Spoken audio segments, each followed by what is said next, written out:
ఓం గం గణపతయే నమః. స్వర్ణలక్ష్మి నమస్తే అస్తు. పరబ్రహ్మ స్వరూపిణి రాజ్యం దేహి ధనం దేహి సర్వకామాంచ దేహి మే. గణపతి మనందరికీ మంచి బుద్ధిని సిద్ధిని సక్సెస్ ఇవ్వాలని చెప్పేసి కోరుకుంటూ, స్వర్ణలక్ష్మి అమ్మవారు మన అందరికీ చక్కగా బ్రహ్మ జ్ఞానాన్ని కలిగించాలని, తద్వారా మనం ప్రతిదాన్ని శోభాయమానంగా చూస్తూ ఎప్పుడు మనకి దుఃఖం అనేది లేకుండా ఉండాలని చెప్పేసి, ఎప్పుడు ఆనందభరితంగా ఉండాలని చెప్పేసి అమ్మవారిని కోరుకుంటూ, అమ్మవారిని అలానే మనందరికీ చక్కగా సమృద్ధిగా ధనాన్ని ఇవ్వాలని చెప్పేసి, భాగ్యాన్ని ఇవ్వాలని చెప్పేసి కోరుకుంటూ, అంతేకాకుండా మనందరికీ రాజ్యం ఖచ్చితంగా ఒక అథారిటీ, పవర్, స్టేటస్, ఒక దర్పం అవన్నీ మనకు అమ్మవారు ఇవ్వాలని చెప్పేసి కోరుకుంటూ, వీటితో పాటుగా సర్వకామార్థ సిద్ధి, మన మనసులో అనుకున్న ముఖ్యమైన కోరికలన్నీ చక్కగా నెరవేరాలని చెప్పేసి అమ్మవారిని మనం కోరుకుందాం. సో మనం జులై మంత్ రాశి ఫలాల గురించి మాట్లాడుకుంటున్నాం కాబట్టి, జులై మంత్ చాలా ముఖ్యమైన అనేక రకాలైన విశిష్టతతో కూడుకొని ఉంది. ఇందులో మనం కొన్ని ముఖ్యంగా చర్చించుకుందాం. ఒకటి, ఈ మాసం వచ్చేటప్పటికి ఫస్ట్ 15 days నిజ జ్యేష్ఠ మాసంతో ఉంటుంది, తర్వాత ఆషాఢ మాసంతో ఉంటుంది. ఈ జ్యేష్ఠ మాసంలో చాలా వరకు పెళ్లిళ్ళు, ముఖ్యమైన కార్యక్రమాలు ఉన్నాయి. వీటితో పాటుగా ఎప్పుడైతే ఆషాఢ మాసం స్టార్ట్ అవుతుందో ఇందులో చాలా చాలా ముఖ్యమైన పనులు అయితే ఖచ్చితంగా ఉన్నాయండి. ఒకటి మనం చూసుకుంటే గురుమూఢం స్టార్ట్ అవుతుంది. ఎప్పుడైతే గురుమూఢం స్టార్ట్ అవుతుందో, ఈ గురుమూఢం మనకి జూలై 15 నుంచి ఆగస్టు 13 వరకు ఉంది. ఈ డేట్స్ లో మనకి వివాహాలు కానివ్వండి, గృహ ప్రవేశాలు లాంటి శుభకార్యాలు ఎక్కువగా చేయరు. అది ఒకసారి గమనించవలసిందిగా కోరుతున్నాను. వీటితో పాటుగా మనకి ఇంకొక ముఖ్యమైనది ఏమవుతుందంటే, మనకి దక్షిణాయనం స్టార్ట్ అవుతుంది 17వ తారీఖు నుంచి. అక్కడ నుంచి ఇప్పుడు దాకా ఉన్న ఉత్తరాయణం కంప్లీట్ అయిపోయి దక్షిణాయనం స్టార్ట్ అవుతుందని గమనించాలి. తర్వాత 25వ తారీఖున మనకి తొలేకాదశి స్టార్ట్ అవుతుంది. దానికి ముందుగా చాతుర్మాస వ్రతం అని చెప్పేసి 4 మాసాలు ముఖ్యమైన మాసాలుగా చాతుర్మాస వ్రతం కూడా ఇందులోనే స్టార్ట్ అవుతుంది. ఇంకొకటి లాస్ట్ అండ్ ఫోర్మోస్ట్ ఇంపార్టెంట్, ఈ నెల 26వ తారీఖు నుంచి ఈ 14వ తారీఖు నుంచి 22వ తారీఖు వరకు మనకి చైత్ర మనకి ఆషాఢ నవరాత్రులు అని చెప్తారు. వీటిని ఏమంటారు? గుప్త నవరాత్రులు అంటారు, లేకుంటే వారాహి నవరాత్రులు అని చెప్పేసి చేస్తూ ఉంటారు. ఈ నవరాత్రులు కూడా ఎంతో విశిష్టత కలిగి ఉంది. పర్సనల్ గా ఈ 9 రోజులు నేను కూడా చక్కగా సింపుల్ గా చేస్తాను, పెద్ద పెద్ద హడావుడిగా చేయకుండా.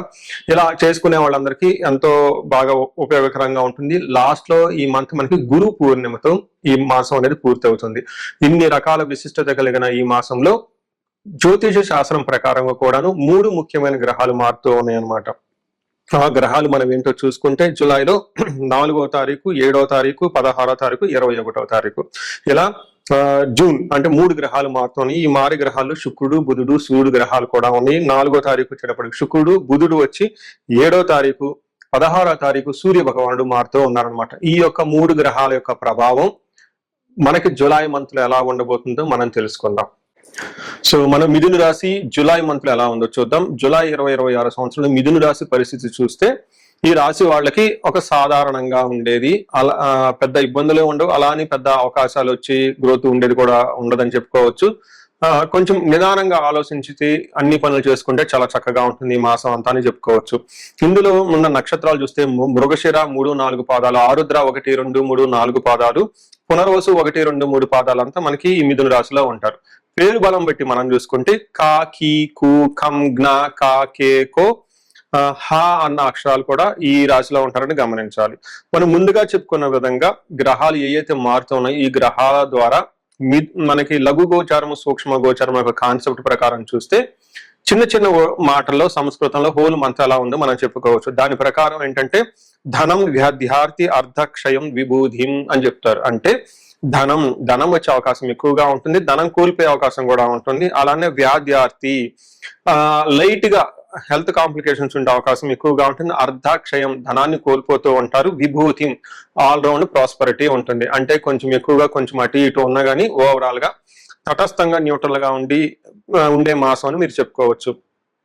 అయితే మనకి ఒక్కొక్క గ్రహము ఇండివిజువల్ గా ఎలాంటి రిజల్ట్ ఇస్తుంది, దాని యొక్క ప్రభావం ఏంటో మనం చూద్దాం. సూర్యుడు 2వ స్థానంలో ఉండటంతో ఇది అంత అనుకూలమైన పొజిషన్ కాదు అని గమనించాలి. మనకి సంస్కృతంలో పురాతన మనకి జ్యోతిష శాస్త్రాలు ఏ ప్రకారం రాస్తున్నారంటే, హీనత్వం దుష్ట సంసర్గో మనస్తాప శిరోగద నిష్ఫలం కృషి వాణిజ్యం విత్తరాశి గతో రవి అని చెప్తారు. అంటే 2వ స్థానంలో సూర్యుడు ఉండటం వల్ల ఏమవుతుంది? హీనత్వం అంటే వీళ్ళ స్టేటస్ కు తగిన వాళ్ళతో కాకుండా తక్కువ ఉన్న క్యాడర్ వాళ్ళతో పని చేయాలి అని ఒక ఆలోచన వచ్చేస్తుంది. నీచ బుద్ధి కలిగి ఉంటారు. దుర్మార్గుల సహవాసం ఎక్కువగా ఉంటుంది. మనస్తాపానికి గురవుతూ ఉంటారు. అయ్యో ఇది నా స్టేటస్ కి తగిన పని కాదు, నా కేటర్కి సంబంధించిన పని కాదు, ఎవరో చేయాల్సింది నేను చేస్తున్నాను, ఇలా ఫీల్ అయ్యే అవకాశం ఎక్కువగా ఉంటుంది. మనస్తాపానికి గురయ్యే అవకాశం ఉంటుంది. కృషి వాణిజ్యం నిష్ఫలం.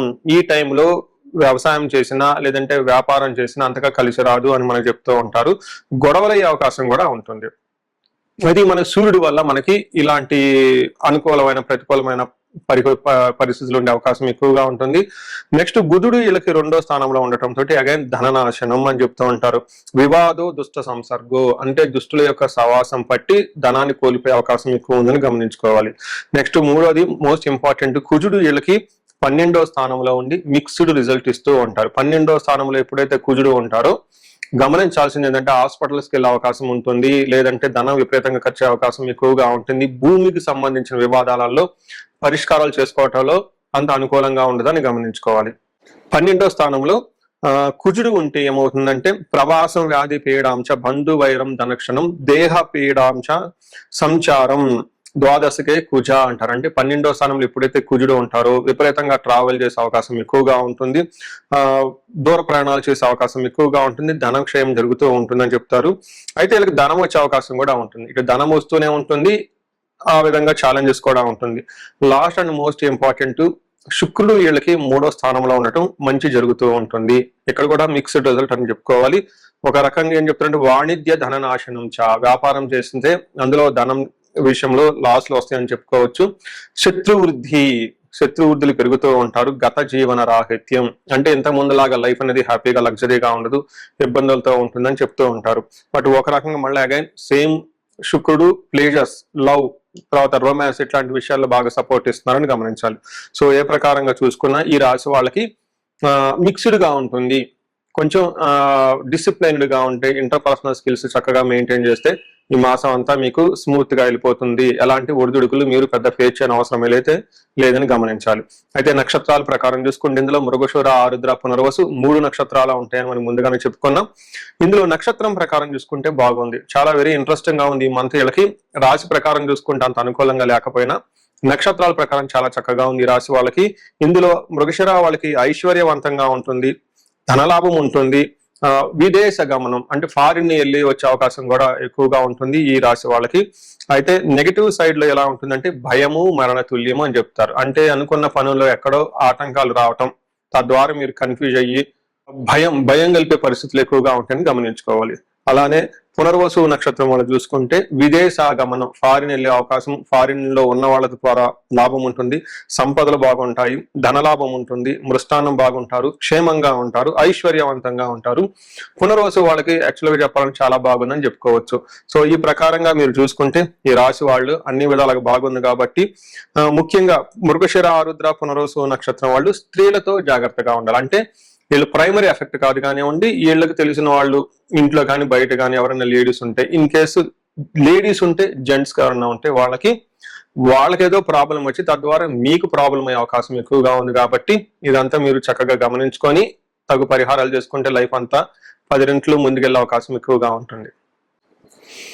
పరిహారాల్లో భాగంగా ఈ రాశి వాళ్ళు ముఖ్యంగా నేనేం చెప్తానంటేనండి, ఇది గోచార రీత్యం అంటే గోచార ఫలితాలు అని చెప్తూ ఉంటారు. అయితే మీ ఇండివిడ్యువల్ యొక్క జన్మరాశిలో చూడటం కూడా చాలా ఇంపార్టెంట్. ఈ గోచార రీత్యాలతో పాటు మీకు ఇండివిడ్యువల్ గా ఉన్న దశాభుక్తి ఏంటి, ఏమైనా శాపాలు ఉన్నాయి, ఏమైనా గ్రహ దోషాలు ఉన్నాయో జ్యోతిష శాస్త్రంలో ప్రకారం ఎనాలిసిస్ చేసుకోవడం చాలా ఇంపార్టెంట్. ముఖ్యంగా ఎవరికైతే ఏజ్ 40 years +or-5 years ఉంటుంది, అంటే 35 to 45 years ఏజ్ ఉండి మధ్యలో మీకు ఎక్కడైనా కనుక కెరీర్ లో గ్యాప్ వచ్చినా, లేదంటే అనుకున్న పనులు కాకపోతున్నా, మధ్యలో స్టాగ్నేటెడ్ గా అనిపించినా, లేదంటే ఏదైనా ఒక గందరగోళమైన పరిస్థితి, కయోటిక్ పరిస్థితిలో మీరు ఇన్వాల్వ్ అయ్యారు, తెలవకుండా అవుట్ ఆఫ్ యువర్ కంట్రోల్ వెళ్తూ ఉంది అనుకుంటే ఖచ్చితంగా మీ జన్మ జాతకం చూపించుకోవడం చాలా చాలా ఇంపార్టెంట్. ఎందుకు అంటే మనకు మోడర్న్ సైకాలజీలో, మోడర్న్ సైన్స్ లో ఇది మిడ్ లైఫ్ క్రైసిస్ అంటారు. కానీ జ్యోతిష శాస్త్రం దీనికి చాలా విధాలైన పరిష్కారాలను చూపిస్తుంది. ఈ టైంలో 2 ముఖ్యమైన విషయాలు జరుగుతూ ఉంటుంది. అలా మీ గ్రోత్ కనుక ఆగిపోయి ఉంటే, ఫస్ట్ మీకేమైనా శాపాలు ఉన్నాయా, ఆ శాపాలు ఈ టైంలో యాక్టివేట్ అయ్యా అని చూసుకోవాలి. రెండోది ఈ టైంలో మీకు నడుస్తున్న దశాభుక్తుల యొక్క గ్రహాల యొక్క ఏమైనా దోషాలు ఉన్నాయా, ఈ 2 కారణాలు ఏంటో తెలుసుకొని వాటికి సంబంధించిన విశ్లేషణ చేసుకొని చక్కటి పరిష్కారాలు చేసుకొని పరిహారాలు చేసుకుంటే లైఫ్ 10 అంతలు ముందుకెళ్లే అవకాశం ఎక్కువగా ఉంటుంది. నా దగ్గరకు వచ్చే క్లయింట్స్ లో ఎక్కువగా ధనానికి ఇబ్బంది పడుతున్న వాళ్ళు స్వర్ణలక్ష్మి విశేష హోమం చేయించుకుంటూ ఉంటారు. శత్రు బాధలు విపరీతంగా ఉన్న వాళ్ళు మనకు వచ్చేటప్పుడు చండీ హోమం చేయించుకుంటూ ఉంటారు. వీటితో పాటుగా ఎవరికైనా హెల్త్ బాగలేకపోతుంటే ఆయుష్ సూక్తం, మహామృత్యుంజయ హోమం చేయించుకుంటూ ఉంటారు. భార్యాభర్తల కోసం అన్యోన్య దాంపత్య పాశుపత అభిషేకము లేదా విశ్వావసు గంధర్వరాజ హోమము ఇవన్నీ చక్కగా చేయించుకుంటూ ఉంటారు. ఎలాంటి పరిస్థితులు మీకున్నా, ఎలాంటి సమస్యలు మీకున్నా, లేదంటే ఎలాంటి క్లారిఫికేషన్ మీకు కావాలనుకున్నా కానీ, ఫ్యూచర్ గురించి ప్లాన్స్ లో కన్ఫ్యూజన్ ఉన్నా కానీ ఒక్కసారి మీ జన్మ జాతకం చూపించుకొని ఆ జాతకంలో ఏ ప్రకారంగా ఉందని తెలుసుకొని చక్కటి పరిష్కారాలు చేసుకుంటే లైఫ్ అనేది 10 అంతలు ముందుకెళ్లే అవకాశం ఉంటుంది. మీ అందరికి అష్టైశ్వర్యాలు కలగాలని, భోగభాగ్యాలు కలగాలని చెప్పేసి నేను కోరుకుంటున్నాను. నమస్తే.